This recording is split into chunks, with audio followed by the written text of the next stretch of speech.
Hello, everybody. We'll get started here in just a second, but I wanted to let you know that if you're in our garage and you did not get your parking ticket stamped, you can do it just across from the elevator out here, and that will be your get out of jail free card for the evening. It will be there when we're done as well, so you can get it on your way out. We'll get started shortly.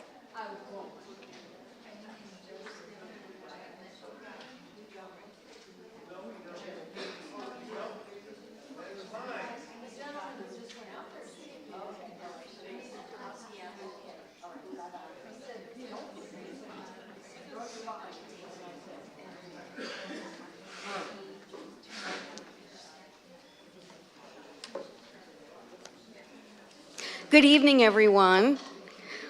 Welcome to Kansas City Public Library's beautiful Hellsberg Auditorium on this balmy evening. I'm Katie Mediator-Stover. I'm the Director of Reader Services. We're not 6 months in, and this has been quite an historic year for the library. Your library staff is thrilled to celebrate its sesquicentennial, and we probably have at least 150 ways to show you how grateful we are for your support. 2 ways are collaborations with Vine Street Brewing Company. Their One for the Books beer sequel brewing launch was today. I will understand if you duck out now to snag a 4-pack because they sold out of the first drop. We're also excited to taste the signature ice cream flavor from Betty Ray's they're churning for the library. We're keeping it bookish at the library. Look for a birthday party themed summer reading program and visits from 2 luminaries, Ari Shapiro on June 13th and Margaret Atwood on September 24th. And what's a big birthday without looking at some history of how we got here, or rather, who got us here? Librarians. Speaking of, while we're not your grandmother's librarians at all, please take a moment to silence these handy devices because you don't want us to give you one of those looks. And now, please welcome my dear friend and esteemed colleague, Crystal Ferris, the Deputy Director for Youth and Family Engagement, to share with us the power of libraries in our world.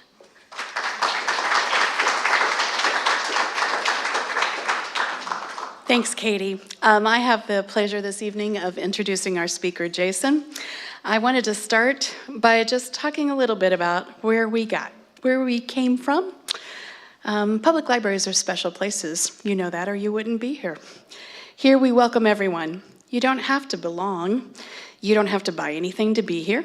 You don't have to be a certain age to have access. Public libraries are by their very existence the expression of democracy. They are places to learn, to access information, to be entertained, and to be in a space with people who are different than you are. That was not always the case. Public libraries are relatively new institutions in the history of the world. As public libraries developed in the United States, they have been celebrated and welcomed, as well as feared and challenged. That paradox continues today, with polls showing public libraries as the most valued government institution with a growing usage among younger generations. Our biggest users are millennials. Public libraries are also dealing with a growing challenge of materials and services, with laws being proposed by a minority to limit the rights of people to read freely. Now, let's add that public libraries are a place where women could have a career long before most women had careers. Librarianship is predominantly a female profession. As I stand before you, a woman of a certain age who received her master's in Library and Information Science in 1989, I know what I am saying. And yet, most directors of public libraries have been male. I have worked in 3 states for 6 library directors, and only one of them was a woman. Carrie Westlake Whitney is a name somewhat forgotten to history, but who had a significant role in the development of public libraries as a female professional, a librarian. This evening, Jason Roe is going to bring her from the past into our present. Jason is the library's digital history specialist, having received his PhD from the University of Kansas. He oversees our award-winning databases, Civil War on the Western Front, and the Pendergast years, having also co-authored the book, Wide Open Town, Kansas City in the Pendergast Era. Jason, tell us about Carrie.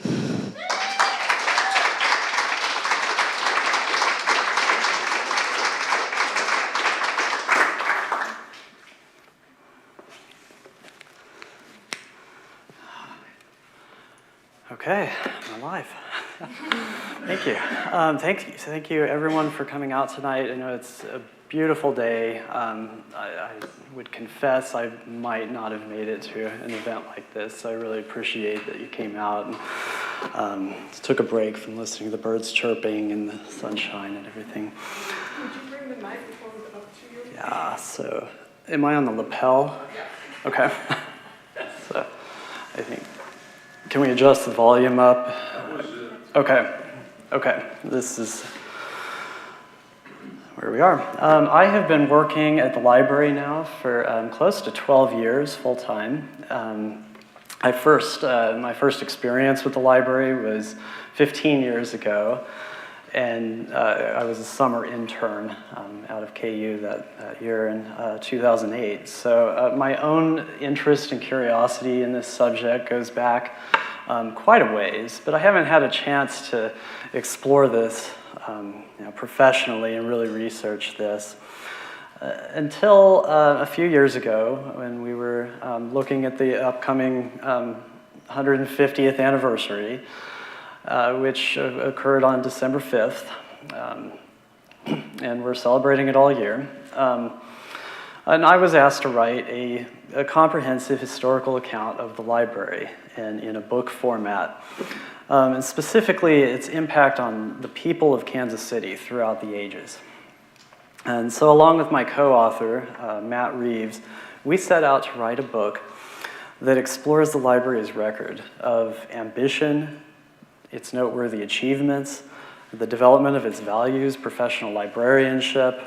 Carrie Whitney was a huge part of all of that, setting the foundation. And we even include, when it's significant in the historical record, its shortcomings. We wanted a nuanced account that was fully inclusive of diverse viewpoints that are documented in hundreds of primary sources, mostly out of the Missouri Valley Special Collections, media interviews, the Kansas City Call, the Library Journal, the Star, many other sources. And the book is currently, it's with the press at Andrews McMeel University, and so it will be out, we're anticipating sometime later this year, possibly this summer, and so hopefully we'll have another event to give away hundreds of copies of it and share the library's history.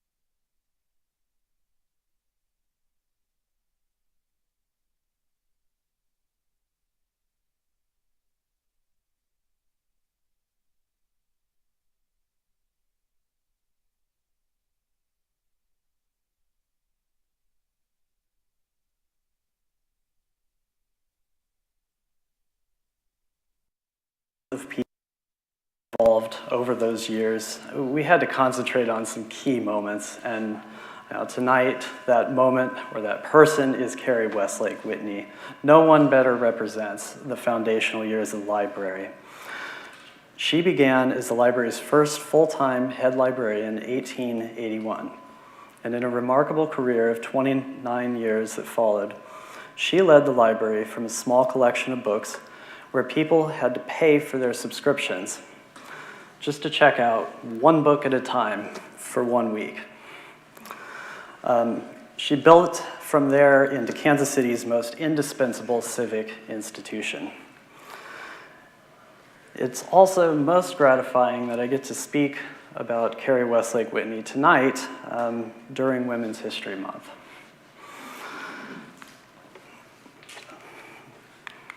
Okay. Before we get into her biography, I want to set the scene of what she stepped into in 1881. It would have looked a little bit like this. I think this is from 1870.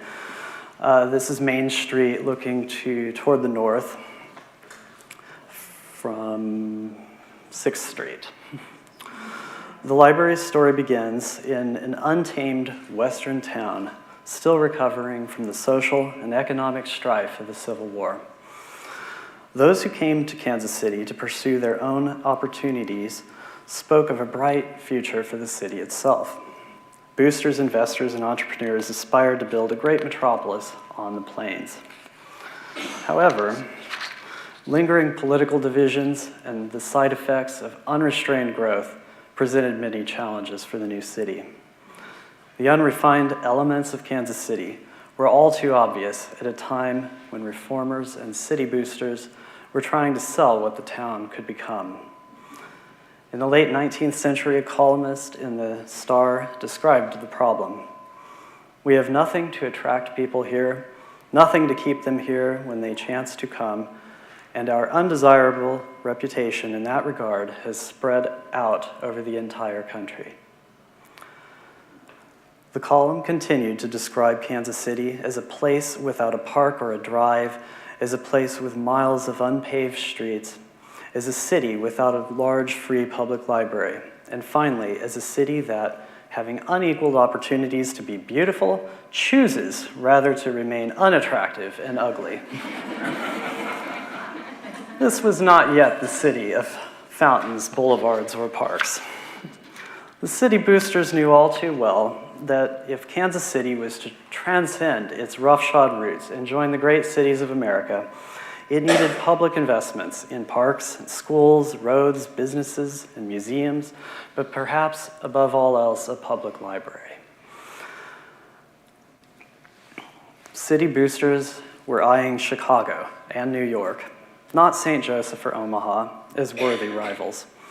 A stately public library would signal Kansas City's arrival as a great metropolis, as rich in culture as in cattle and textiles. Now, the library was founded December 5th, 1873, and this was a resolution of the Kansas City Board of Education.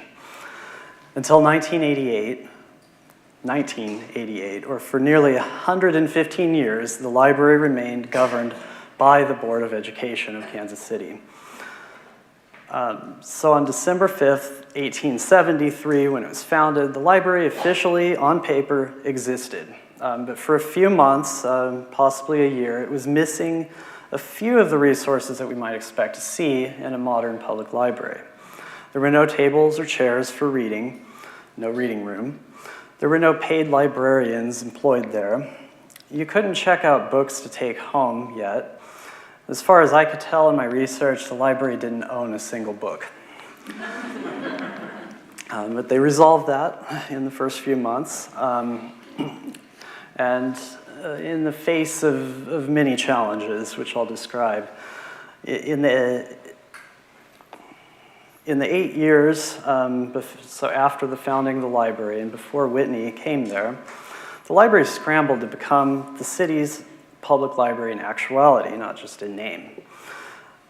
Beyond the general public, it also had to serve the needs of the students of all of the schools, so that would be thousands of students, supplying their classrooms with books, boosting their literacy, and eventually opening small school libraries.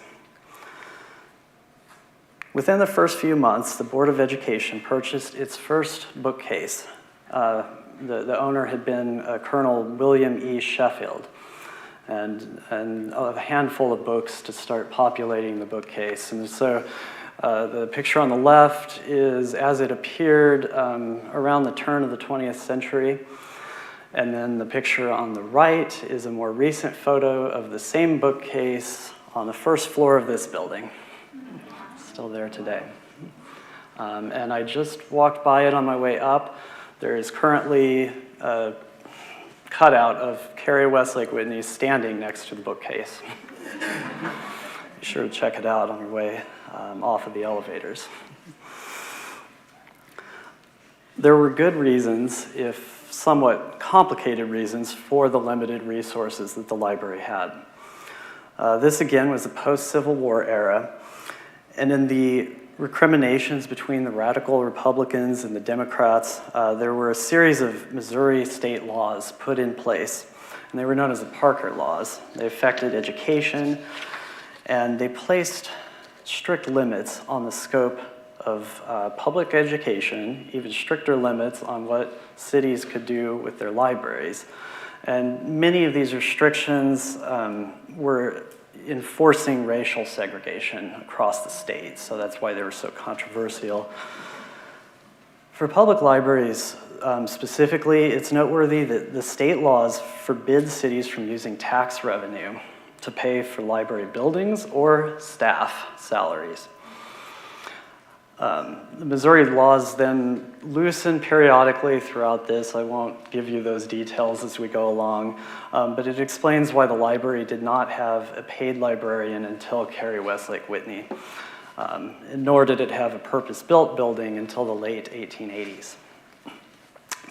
So then the year after it was founded, 1874, the district raised money for its first book purchases by hosting public lectures, a tradition which continues today. And they sold tickets to attend as a fundraiser. St. Louis native Phoebe Cousins, a noted suffragette, and Missouri's first female law school graduate, delivered the inaugural lecture. And I thought it was interesting when I was looking at this, and Phoebe Cousins was the only woman in this series of lectures, and I love that she was first, and she was paid twice as much as any of the men who spoke after her.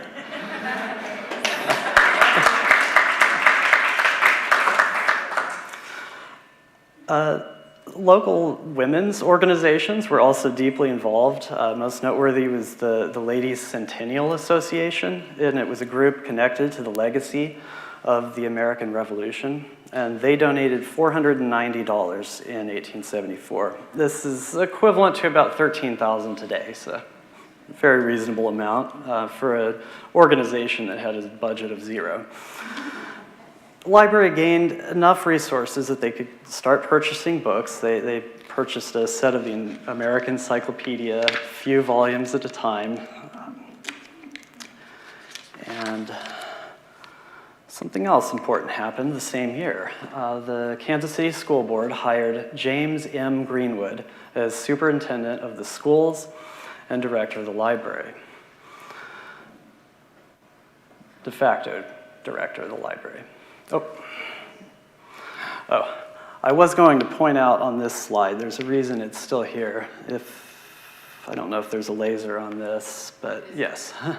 Frank's Hall, where those lectures were delivered, was somewhere over in here. Yeah. So it was kind of a public saloon sort of space. There's James Greenwood. So he had grown up in a rural setting, and he guided his own education. At one point, he sold the family steers so that he could afford to buy his own books. In December of 1874, the library also moved with the school board offices from the high school that was at 11th and Locust Streets to Greenwood's new office in the Sage Building at 8th and Main. Finally, 2 years later, Greenwood made the collection of 1,000 books available for public circulation. So until that time, for the first 3 years, they were available for students to come look at, not check out. Finally, 3 years after the founding, the general public could come in for a few hours on Saturday afternoons and actually check out one book at a time for a fee for a week. So the subscription was $2 a year at the time. And this one was actually a lifetime subscription. I didn't come across the cost of a lifetime subscription, but eventually that became irrelevant.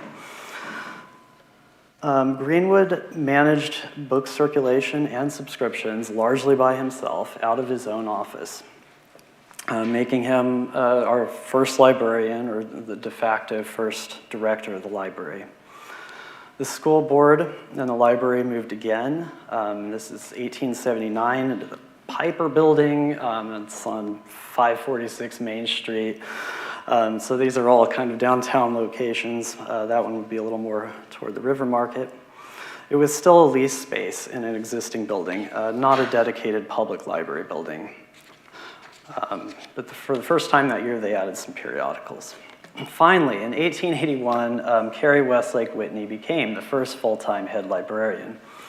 Her innovations would include free book lending to the public, a deep commitment to children's literacy, engagement with professional library organizations, and investments that later evolved into two institutions, the Nelson Atkins Museum and the Kansas City Museum. Whitney appeared abruptly on Kansas City's scene, so it's fitting that many of her aspects still remain enigmatic a century later. Every biographical account, each census after 1880, and her death certificate state that she was born in 1854 in Fayette County, Virginia. After 1880, however, and before her death certificate, her birth year conveniently changed to make her just a few years younger. Her younger age remained on record all the way up until the death certificate, very consistently. We know that she was born Carolyn E. Westlake to farmers Wellington Westlake and Helen Van Waters in what is today West Virginia. She had at least 3 siblings. After Carrie's mother passed away around 1868, her father moved near Sedalia, Missouri to live with their extended family. Around the same time, Carrie resided with her uncle in St. Louis and attended local schools. And I think when she was in St. Louis, she likely met her first husband there. Little else is known about her education, but she read widely and would become a respected author in later years. Thanks to the state records, we can place Whitney in Sedalia in 1875 when she married Dr. Edward W. Judson from St. Louis. He had been a student there in St. Louis at the time that Whitney spent attending school. Within a few years of their marriage, however, they separated. When Carrie moved to Kansas City, she still went by the name Carrie W. Judson, but she was on her own, and Edward was living in St. Louis. Census records from 1880 show that she worked as a bookkeeper, and she was boarding with none other than school superintendent James Greenwood and his family. She was working as a bookkeeper. The following year, she took charge of the library, and the collection consisted of 2,000 books at this time. So that's a good number to keep in mind for later. Whitney's first goal was to secure a more commodious reading room, in her words, increase the number of subscribers, and acquire what were known as the best books, the quality books. She was quoted, "Every quality that man or woman has is incipient in the child and needs development and exercise." And that really emphasizes her devotion to children's literacy. Years later, in an autobiographical sketch, she wrote that her greatest achievement was her influence with children. In 1883, 2 years after Whitney came to Kansas City, the Missouri General Assembly allowed cities to appropriate $2,500 every year to libraries, which they could spend on their physical spaces. And with that, they moved to a building on 8th and Walnut Streets. It's still not a purpose-built building. As she was establishing herself as the head librarian, Whitney experienced significant developments in her personal life. And for the first time, she started to become a well-known public figure in Kansas City. In 1885, she married James Steele Whitney. James Steele Whitney, the name was where she got her name. He was working as a reporter for the Kansas City Star.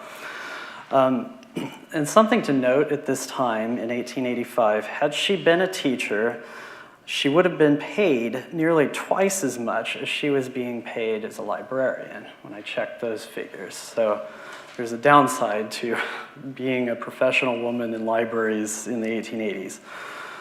On the positive side, she was not required to relinquish her job as a teacher, as a librarian. Now, the teachers were not allowed to work, I believe, until World War II in Kansas City school district. So, trade-offs. Whitney's marriage piqued public curiosity because James Whitney had only come to Kansas City the year before they married. And when they married, he was only 21, whereas Carrie was likely 34 or 13 years older than him. Very unusual for the time. And beyond their age gap, their closest friends reported being completely surprised. They didn't know that this was coming at all. Unfortunately, James Whitney's byline soon disappeared from the Star.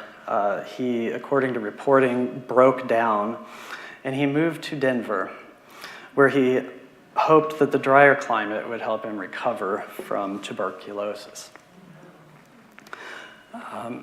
While he was in Colorado, he lived with Carrie's brother and sister, and he died in 1890, so they were, at least on paper, married for about 5 years. To acknowledge the loss, the Kansas City Public Library closed for one day. And James, he did leave his estate to Carrie, and then he was buried in the Elmwood Cemetery. The twice-wed Carrie, who is now nearly 40 years old, retained the Whitney name, and she never married again. From then on, the Kansas City Public Library came first.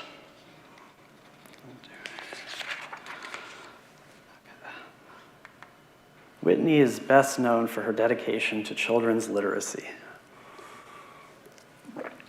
An 1897 article in the Kansas City Star quoted her, "We are after the boys in the streets. For several years, we've been lending books to the newsboys, and all that time, only one book has been lost.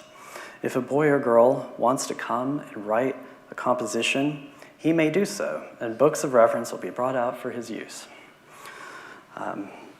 One of these newsboys in the early 1900s would have been one Walt Disney, who later in this letter addressed to Irene Gentry, who was an acting director of the library at the time,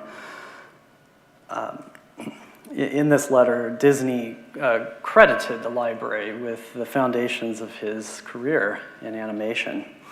And one of the quotes that I'll pull out of there is, "Any book that offered information on drawing was likely to be found listed on my card, and overdue books were the chief reason for my usually depleted bank account." And I often wonder just how many thousands, tens of thousands of children in Kansas City's history had on some level a similar positive influence from the library. It really staggers the mind to think about what it means to so many people.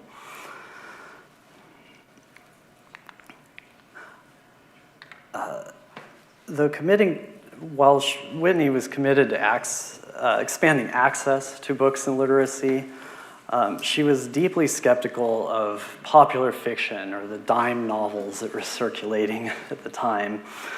Or in her words, she denounced the national taste for reading trashy literature. She favored instead the reading that stimulated thought, the so-called good reading. And to continue the quote, she favored sensational literature that addressed the feelings. She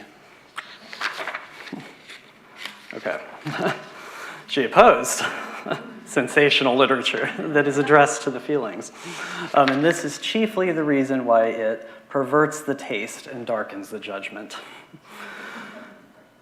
She was even concerned about the standard selections in the classrooms, saying that much of the supplementary reading in the schools is only worth a place in the wastebasket. Her philosophy influenced reading pedagogy across the district as she pushed teachers to read children's books on their own time and designed lessons to cultivate a love of reading among the city's youth. So how this worked was light fiction, such as The Adventures of Tom Sawyer or The 20,000 Leagues Under the Sea, could be introduced, if necessary, to get the children interested in reading. And then after gaining the child's trust, librarians were to move to a more serious literature.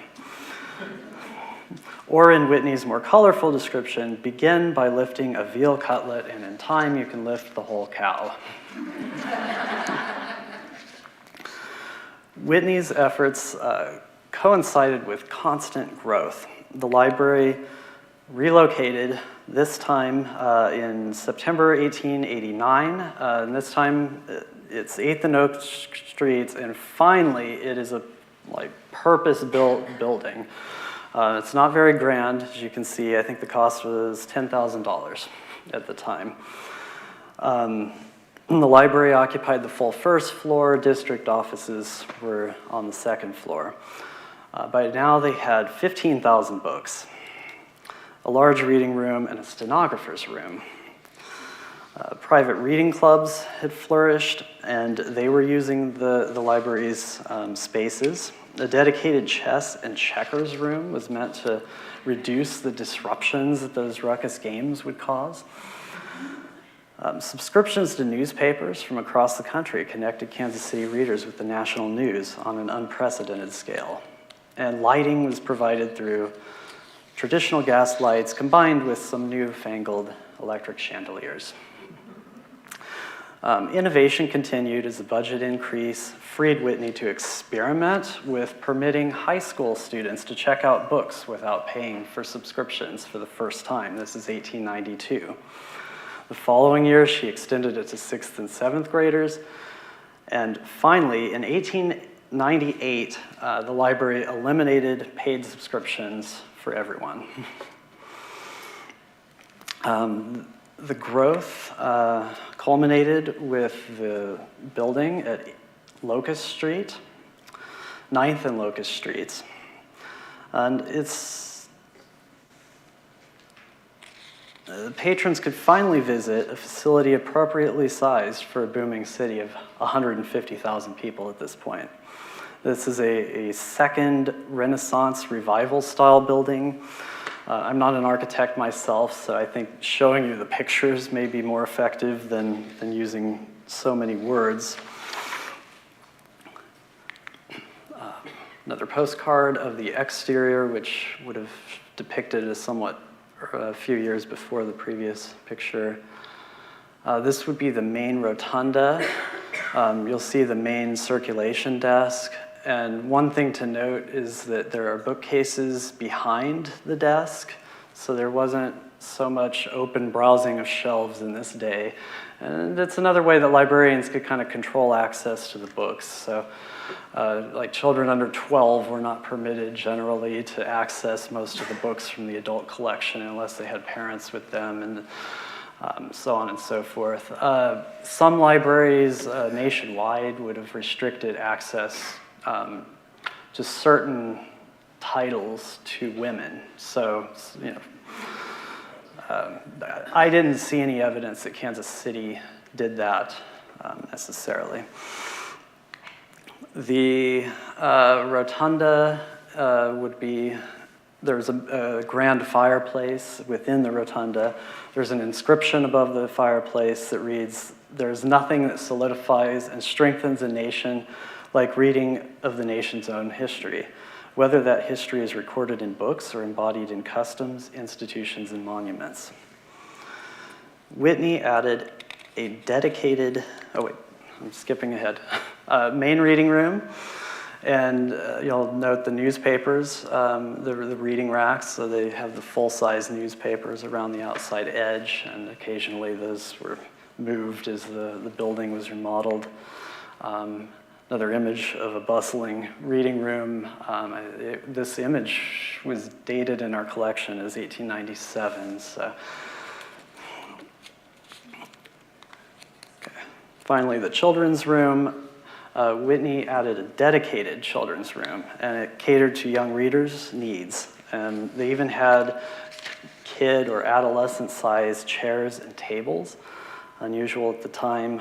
In fact, it was believed to be one of the first resources of its kind in any library in the United States. I found a lot of references to it being the first, but I don't think that's quite accurate. But she was right there on the leading edge. Then she introduced some of the first summer learning programs to bridge the gap in summer learning, and summer checkout stations in school buildings. There was a ladies' club room on the second floor, and the new facilities were so state-of-the-art that they disqualified Kansas City from receiving funding from Andrew Carnegie. So that's why we don't have a Carnegie Library in Kansas City. By the turn of the century, Whitney had transformed the library into one of the most distinctive public libraries in the country. So even as she built the library, she advanced library professionalization, and she was involved nationwide. In Whitney's lifetime, women constituted more than 70% of library staff nationwide. And other historians have noted that the low salaries were intentional and kept the costs low. Also notable is that as the libraries grew, fewer women were hired for the top leadership positions, especially in the larger cities like Kansas City. Whitney, for a time, defied these trends by helping to redefine what the profession could be. She organized and supported university extension classes all the way back in 1891. So hosting university extension right here in the library.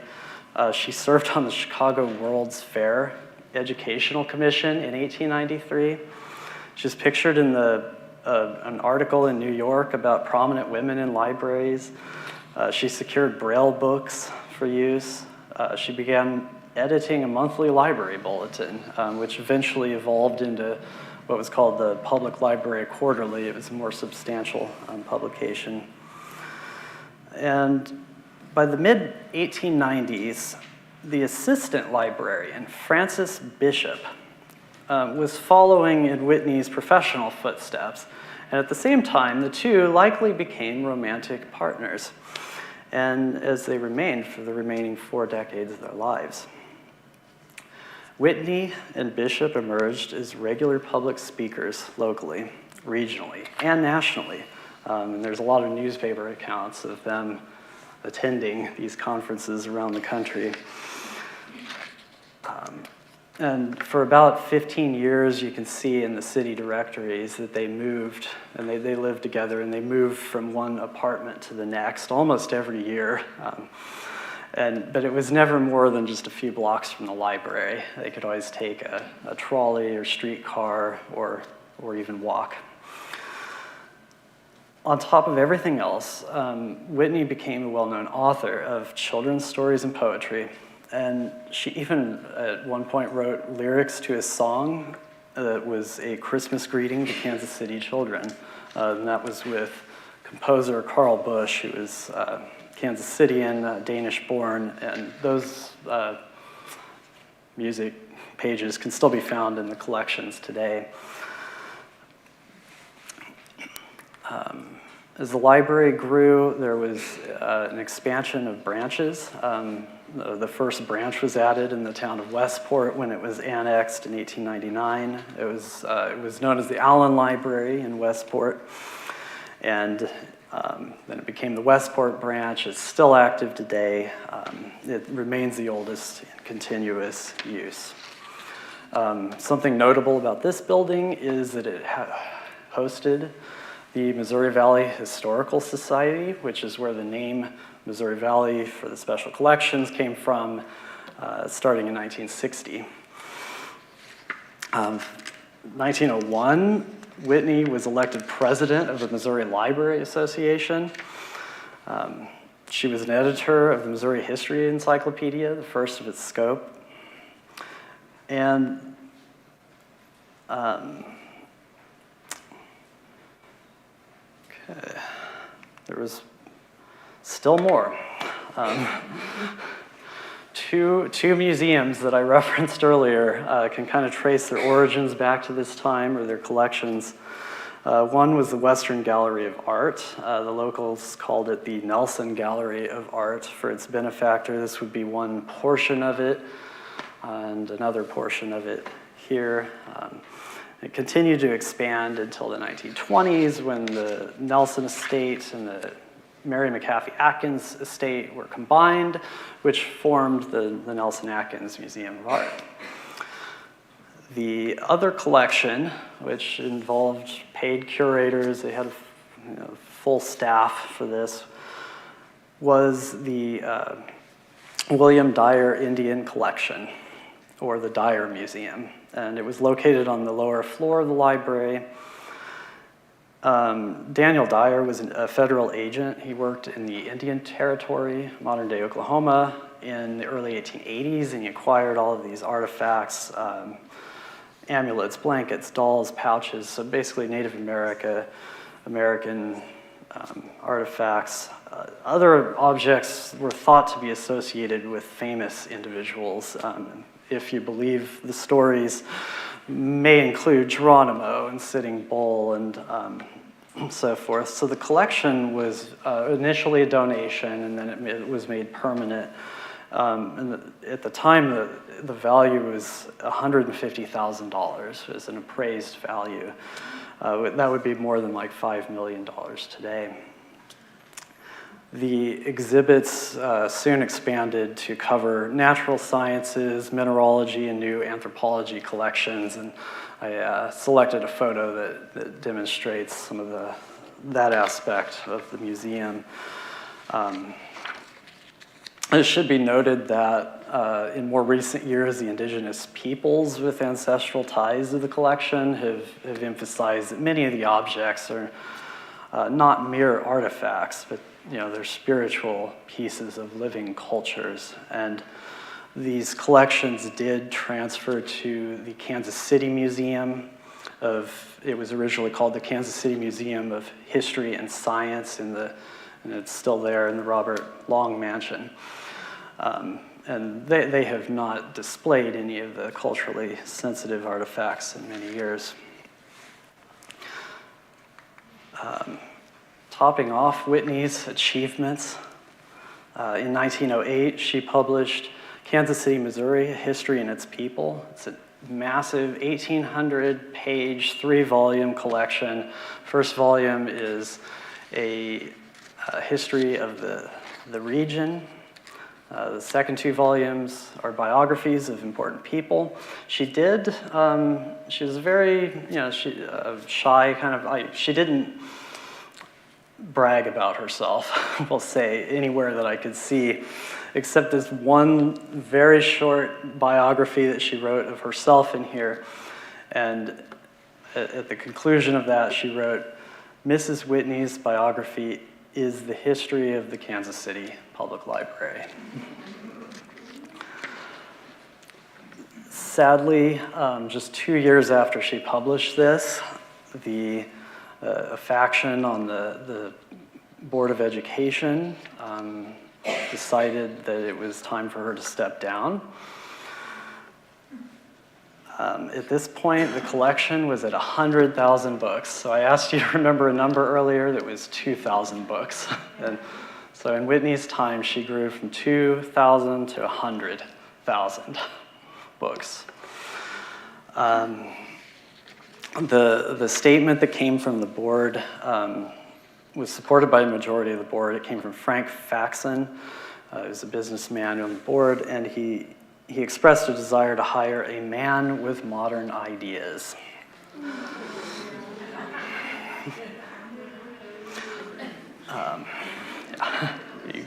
They could say things like that back then, apparently, but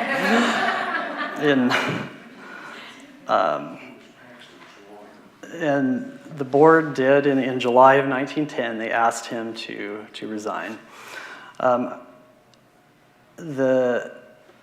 Whitney responded to this.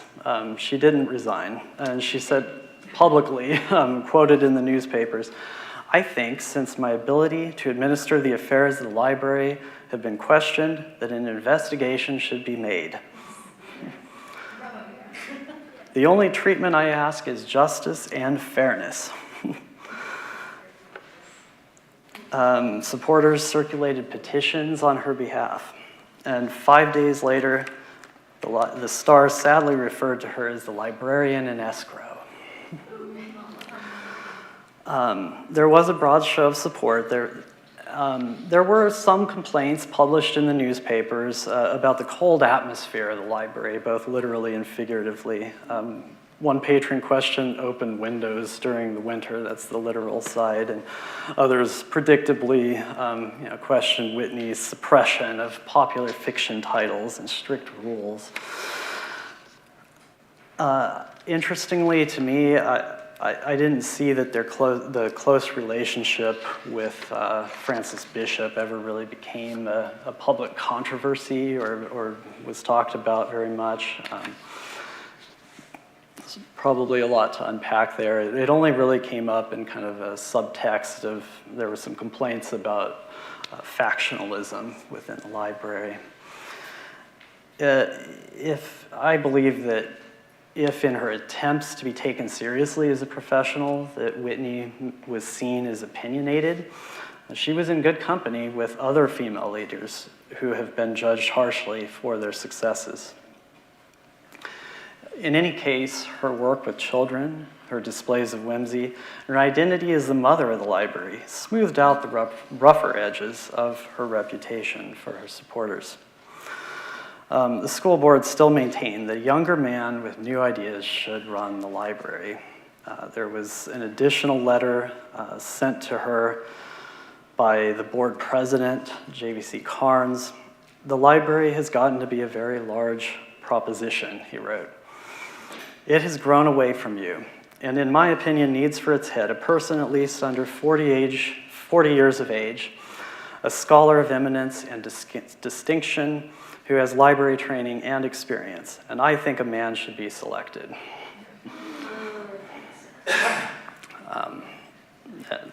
Carnes did continue this letter, and he even said, "I have no criticism of your management, but we all have our limitations."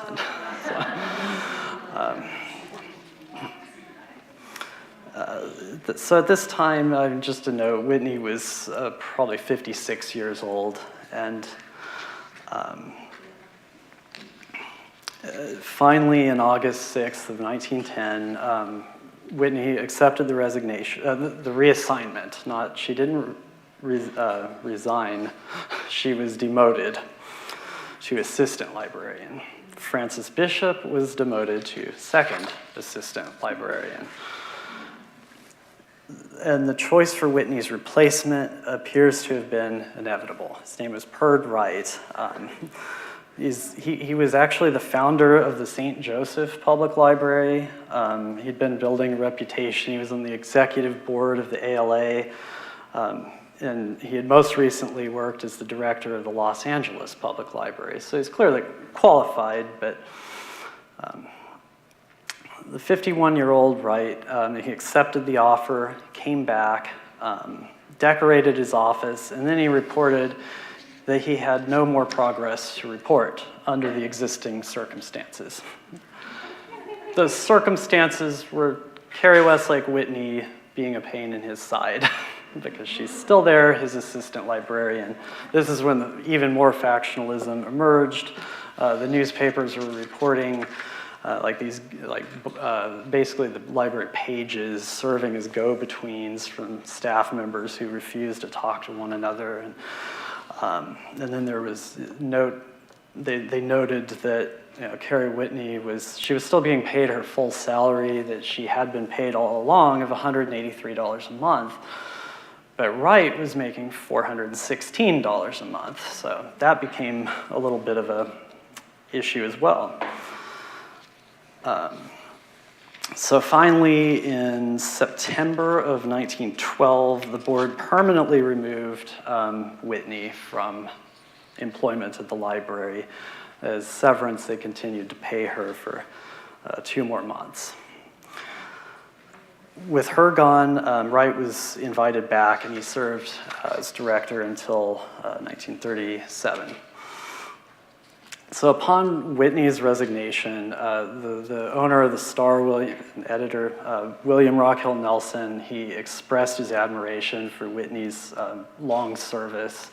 And I see the microphones are coming up here for Q&A, so I won't do the long block quote, but there's a full column on the front page of the Star just effusively praising Carrie Westlake Whitney and all that she did with so few resources.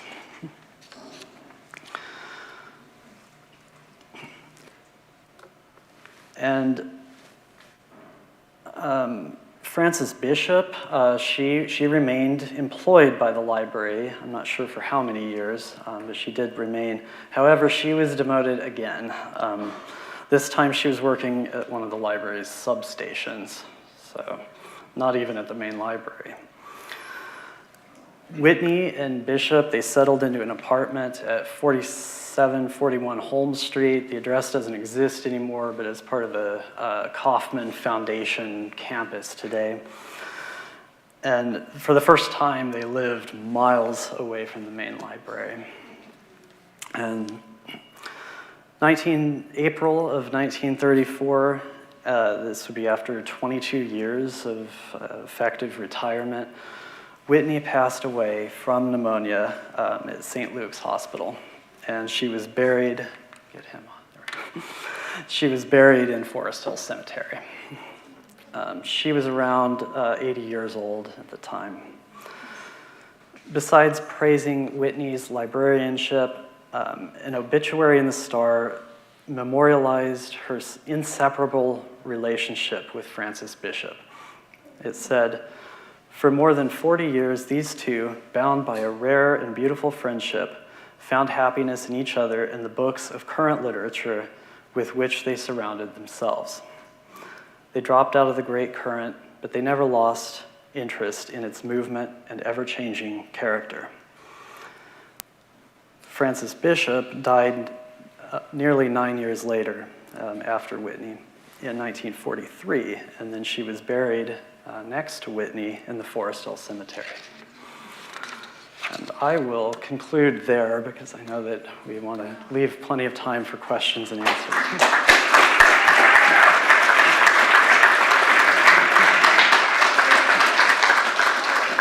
And before Dr. Roe takes questions, I would like to point out that the Director of Operations here at Central, Teresa Bolton, is a Carrie Westlake Whitney lookalike this evening. Teresa, will you please come up here? Come on up, Teresa.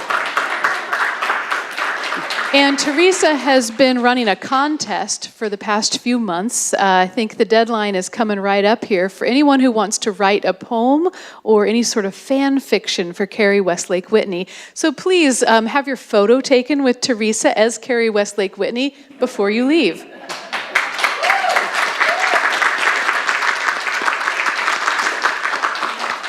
And now if anyone who has questions will step up to one of these microphones so that our audience at home can hear what you have to say.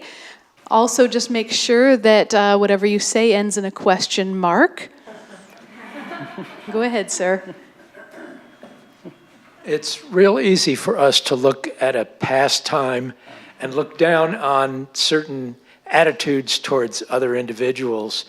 But I wanted to ask, what was the opportunity for Black students and Hispanic students to be involved in any aspect at all of library functions?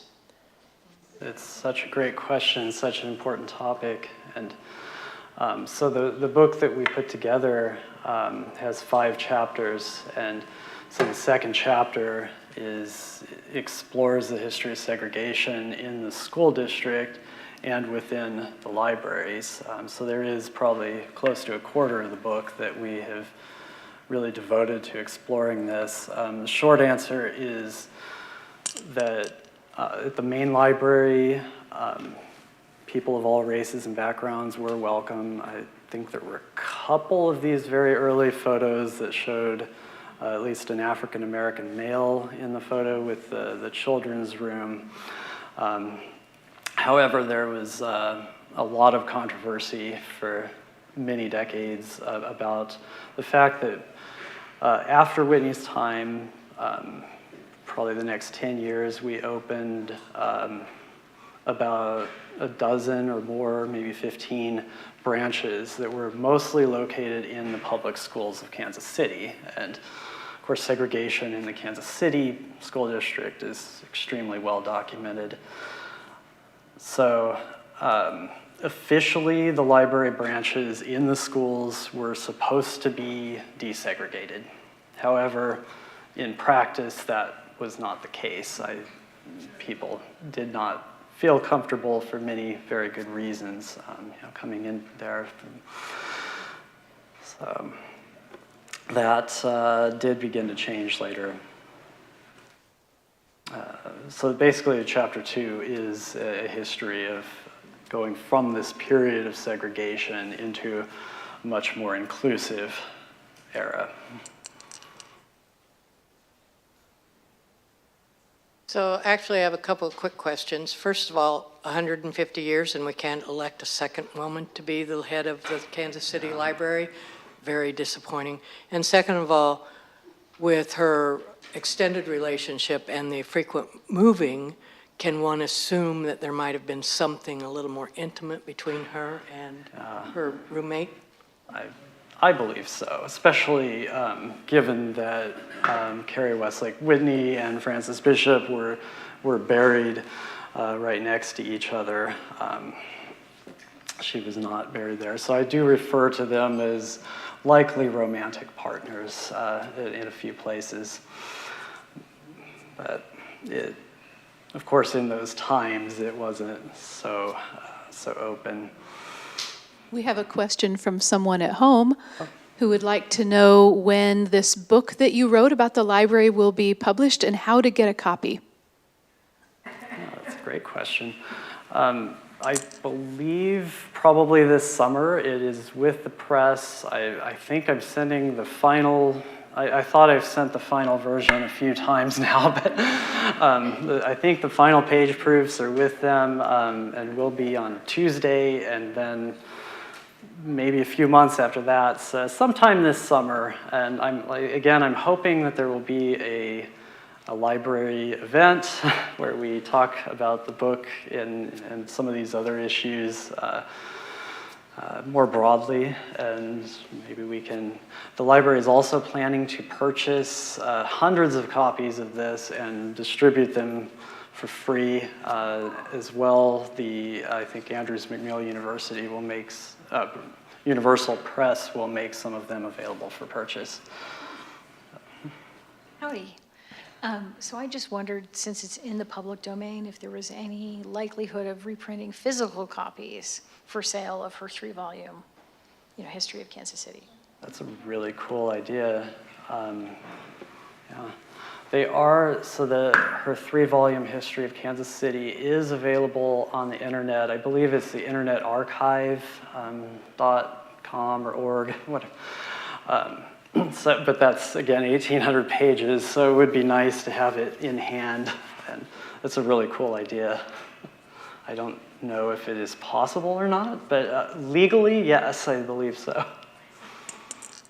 Thank you for this presentation. It was wonderful. I was just wondering if there are any plans by the library or in the community to memorialize her in any way, to recognize her role in Kansas City and how ahead of her time she was. Yeah,